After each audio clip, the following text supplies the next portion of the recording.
As you know the score, Imperial here bringing you the latest bodybuilding news. So in today's segment we have some very interesting topics to cover, and the first one is none other than, you already guessed it, Nick Walker, who is 3 weeks past the Olympia into his rebound. Look, Nick Walker had a very disappointing Olympia. I think we can all say that. And some of you hate Nick Walker and some of you love Nick Walker. I am a fan of Nick Walker. I love his training. I love his resolve, his determination to win the Olympia. Look, he might never win the Olympia, but he keeps us talking about his physique. So let's see how Nick Walker's looking. So this is Nick 4 weeks post-show. It says he's training 4 to 5 days a week. And he's only 7 to 8 pounds up from the show. So obviously he's staying relatively lean or really lean. But my first initial thoughts on Nick Walker, if I was going to give him any advice, which who am I to give Nick Walker advice, but it just seems as though he's still pushing. Look how hard the shoulders are. Look how lean and diced he still is. He's obviously still pushing gear. This is not TRT. This is not like 140 milligram a test. Look, Nick is still riding on gear. And if it was up to me, if I was his coach, I would say, Nick, look, we need to take time off. We need to give the body time to recover. We need to reassess. You know, and it almost feels with Nick as though he feels like he has to stay on gear. It's like he has to stay relevant for social media because he is the most popular bodybuilder. Again, whether you hate him or you love him, this is the bodybuilder that people want to see. But I do feel it's dangerous because he does stay obviously on large amounts of gear right throughout the year. And I think this he's not going to tell you this, but I think this might have been the problem with how he came into the Olympia missing his peak. I don't even think it was, look, when does a bodybuilder of this caliber ever miss his peak? It's very rare. I honestly, lads, I just think that he was riding gear for too long. I mean, 10 weeks out from the Olympia, he looked diced, he looked solid. He looked about 2 weeks when he was 10 weeks out. So I think he really needs to assess whether he wants to be a social media star or whether he wants to win the Olympia. But listen, if you want my honest opinion, I'll tell you, Nick Walker is not going to win the Olympia anymore. I thought he could in the past. But looking at the stomach, the waist is too far gone. You look at Phil Heath, for example. When the waist started to distort, and we all know that Phil Heath had the hernia, okay? And Phil was still winning Olympias, but that was Phil Heath. It's not Nick Walker. We look at Ronnie Coleman. Once the stomach has gone and it's protruded, they're not getting it back. So I honestly don't know where Nick Walker goes from here. Let me know in the comments, lads, like, where does Nick go? Does he continue to make money? Because these sponsorships are paying him 6 figures, okay? Or does he try and get a coach to bring him in as tight as he can for the Olympia? I honestly don't know. Let me know in the comment section below. You know, as we turn him to the back, I do think on his day and when he's dialed in, as we saw at Pittsburgh, he'll challenge anyone from the back. It's the level of detail, especially from the bottom, the hamstrings, the glutes. It's ridiculous, pixelated detail. The back itself, you've got those gargantuan arms, best arms in the world, detailed back. Look, it's very hard to critique. It's probably the best back in the world with Derek, hands down, when he's on. But at the Olympia, as you can see here, especially from the lower back, it was just melted. It was horrible to see. And I felt really bad for Nick. I did, because I know how hard he worked. But this is what I'm talking about. It was more like Nick was prepping for an Instagram competition rather than the Olympia. So I don't know if Nick would listen to a top coach like Stefan, Chris Aceto, Chad Nichols. I really don't. It's almost like Nick does it his way, and that's the only way. Let me know in the comments below. What do you think, and where do you think Nick should go from here? All right, next up, I want to talk about Urs Kalecinski. And for me, this is the physique of the year. It's not the best physique, but the improvements that Urs has made is nothing more or nothing less than a miracle. The fact that he was struggling to make top 3 at the Classic division, and now that he's come into the Open and people are touting him as the next Mr. Olympia, it is phenomenal, to say the least. And he's made that many improvements, and especially in the arms. If you see this picture now, usually when you put the hands on the hips, the arms tend to give away the fullness. Not in Urs's case, maybe before, but he's made that much improvements in the arms that there has been speculation that he is using SYNTHOL.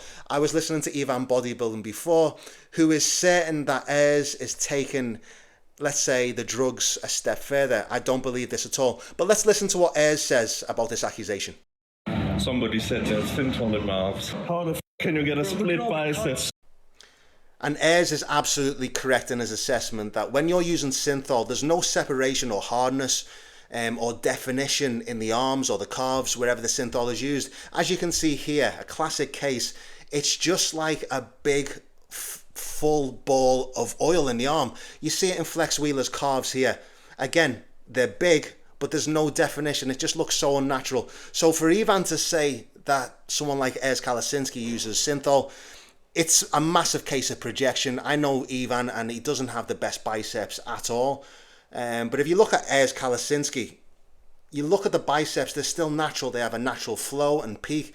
There is absolutely no indication or evidence that Ers even touches SYNTHOL. So very disappointed in Ivan's assessment here. But in terms of physiques, I do think that this might be the next Mr. Olympia in 3 or 4 years. Just the hardness, the density, the proportions. And not only that, he really understands what bodybuilding is. He understands the art of posing. So altogether as a complete package and with more size, I think that Ers is going to be undeniable. But let me know what you think, lads, in the comment section below. Next up, we have the Romania Pro, which is happening this weekend. It's not a very big show, but we do have a few standout names. One in Andrew Jacked, and 2 Juan Pradells. This is going to be a great battle because obviously you've got a prime Andrew Jacked who is looking absolutely incredible coming off the Olympia, and then you have a man that's being touted already as the next Mr. Olympia in a few years. So let's compare and contrast these two physiques and let's see how they stack up. So we got our first real look at Juan Pradells at the Prague Pro, where he literally burst onto the scene. He was in the first call out.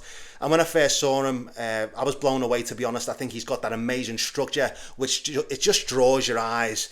Just that silhouette. He's got great arms. He's got a beautiful midsection, you know, that the flare and lats that go into that midsection. And then he's got the explosive quads. He's pretty much got everything to be a top pro. And I think I understand why the likes of Fawad Obiad are saying that this guy's going to be the next Mr. Olympia.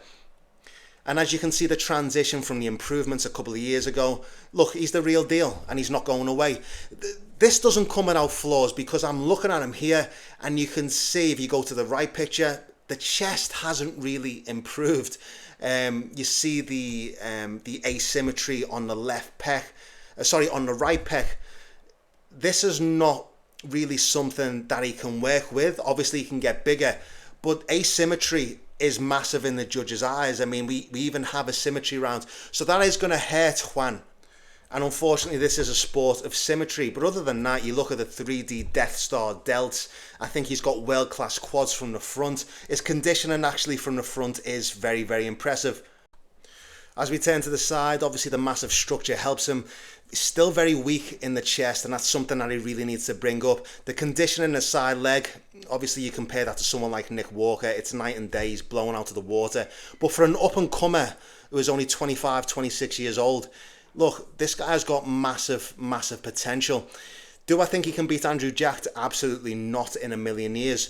But look, it's just going to be very good to compare him to the top Olympians. We've already seen him against the likes of Samson, Krizo, Martin Fitzwater. So look, Juan Pradells is not going away anywhere anytime soon. And I think once he fills his physique out, this is the physique that the judges want to see because he's very, very well rounded. Again, going forward, I do think that the asymmetry in the chest is going to be a big problem because that is your mantelpiece, is the chest. The chest piece is the first thing that people notice on the front. So let me know what you think. Is Juan Pradells a potential future Mr. Olympia? Can he win top tier pros like the Arnold Classic, Pittsburgh Pro? Let me know in the comments, lads. I want to know. So do I think Juan Pradells can beat someone like Andrew Jacked? Obviously not. But Andrew Jacked isn't without flaws. You look at the front lat spread, there's a huge gap because his arms are so long. He can't hit a side tricep. In his individual routine, he doesn't even try and hit a side chest at the Olympia. The back is excellent, but the glutes could be harder. In the most muscular, you know, Andrew Jacked, he could be wider and he could present himself. I just don't think his presentation is being utilized to its maximum. But let me know in the comments what you think. I don't think that Juan Pradells can beat an Andrew Jacked, but I don't think Andrew Jacked is equally as good as people say. Yes, he's third in the world because he's just got that excellent structure and excellent frame. But he's vulnerable and he can be beaten. So if he's off and Juan Pradells comes in sharper, you never know who can win. Let me know in the comment section. And if you haven't already, leave a comment, a like and a subscribe, and I will see you in the next one.